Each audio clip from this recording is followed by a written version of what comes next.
Vous savez, cette sensation, cette connexion un peu particulière qu'on peut ressentir face à une œuvre d'art, eh bien, imaginez un philosophe qui vient tout chambouler, qui remet en question cette expérience même. Allez, c'est parti, on va voir comment Jacques Derrida nous force, littéralement, à regarder l'art avec de nouveaux yeux.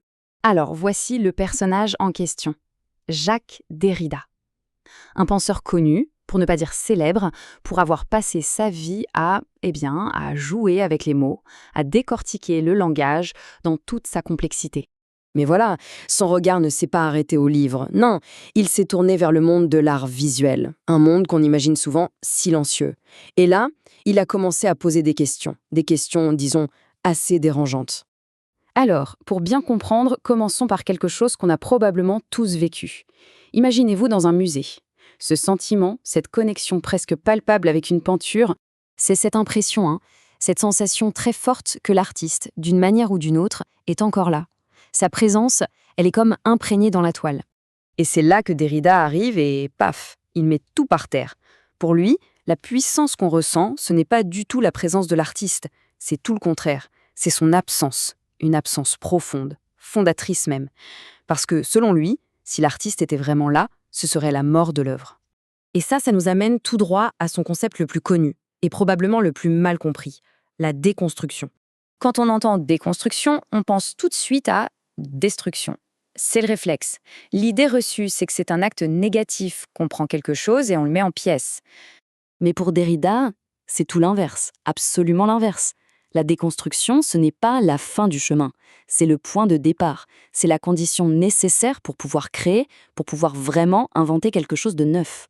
Le truc, c'est qu'il faut oser questionner les fondations, les bases sur lesquelles tout repose. C'est seulement en faisant ça qu'on peut espérer construire quelque chose de radicalement nouveau. On part du vide pour créer. Ok, bon, si l'art, ce n'est pas juste la présence de l'artiste, alors c'est quoi? De quoi parle-t-on au fond? Pour Derrida, la réponse est claire. Une peinture n'est jamais vraiment silencieuse. Même la plus muette des images, en apparence, est en fait bavarde. Elle est traversée, elle est habitée par le langage. Il a un mot pour ça, la textualisation. L'idée, c'est qu'aucune œuvre d'art n'est une île déserte. Voyez, elle est toujours connectée, prise dans un immense réseau de références, de significations, de dialogues avec tout ce qui l'entoure. Alors, revenons à l'instant à cette idée du corps de l'artiste, cette sensation physique qu'on peut avoir. Pensez à un tableau de Van Gogh, avec ses couches de peinture épaisses, l'empattement. On a l'impression de sentir le geste, l'énergie du peintre, son corps à l'œuvre. C'est tellement immédiat. On se dit, il est là. Et là encore, Derrida nous prend à contre-pied. Il nous dit que cette émotion si forte, on la ressent justement parce que le corps de Van Gogh n'est pas là. Il est absent. Il est complètement disloqué, détaché de l'œuvre finale.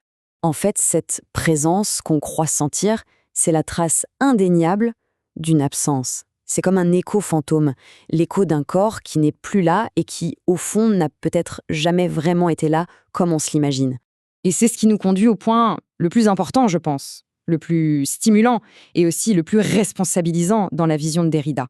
Alors pour Derrida, une œuvre d'art, c'est d'abord une signature. Mais attention, pas juste le nom de l'artiste en bas du tableau, non. La signature, c'est l'œuvre elle-même, en tant qu'événement unique, qui crie au monde « J'existe, je suis là ». Seulement voilà, et c'est ça le coup de génie. Cette signature ne vaut rien toute seule.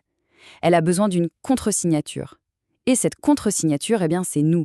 C'est le public, la société, l'institution qui regarde et qui dit « Oui, ça, c'est de l'art ».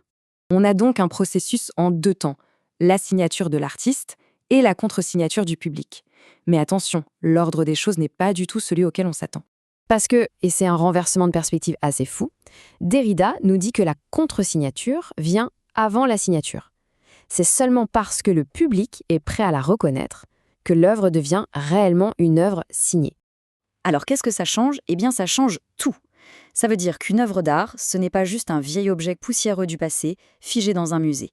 C'est un événement vivant, public, même politique. Un événement qui n'est jamais vraiment terminé tant qu'un regard ne se pose pas dessus pour l'activer, pour lui donner un sens. Au final, une œuvre n'est jamais terminée par l'artiste. Elle est là, en attente d'une signature, mais pas la sienne, la nôtre. C'est le regard qui la reconnaît et qui l'achève. Le spectateur n'est plus passif, il devient un acteur essentiel, un co-créateur. La question, du coup, n'est plus seulement de savoir ce que l'artiste a voulu dire, mais que va dire notre propre signature?